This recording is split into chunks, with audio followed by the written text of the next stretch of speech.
Anjır daragı biz mömөлөрдүн ичинен алма дейбиз, нак жейбиз, жүзүм жейбиз, башка жейбиз, бирок анжирге маани бербейбиз. Биз Баткенде эккенде дагы биз айылда үйүбүздө дагы эшигибиздин астында ушундай анжирлер бар. Анжирдын мындай чоңдугун ушул жактардан көрүп атам, өтө чоң экен. Мындан дагы чоңдору бар экен. Бул жагында бияктарда өтө көп экен. Анжир эгишибиз керек. Огородубузга, мисалы айылда жашаган жерибизде чыгып бериш эшик жандарга анжирди көбөйтүш керек, урматтуу мекендештерим. Эң чоң витамин, эң көп пайдалуу нерселер ушунда анжирда.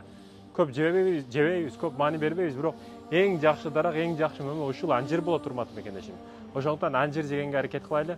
Мен ар дайым өзүм дей бербесем, ар бир жерде башкаларга дагы пайдасы тийсин деп ар бир нерсени бөлүшкөнгө аракет кылам. Алма эгебиз, жүзүм эгебиз, анжирди дагы эгейли, урматтуу мекендешим. Анжир бул өтө пайдалуу. Бекеринен Кур'ан-ы Каримде Аллах Таала жөнөкөй маселеге античпейт. Ваттини ва зайтун, зайтун менен тин, бул тин деген анжир деген анжирге касам ичкен. Анжир менен зайтунду көбөйтөлү, аларды көбүрөөк жейли. Ден соолук, урматтуу мекендешим. Ден соолук эң күчтүү витамин. Адде эле калориясы көп бар экен, жей бербей, ушундай мөмө жемиштерге маани бер.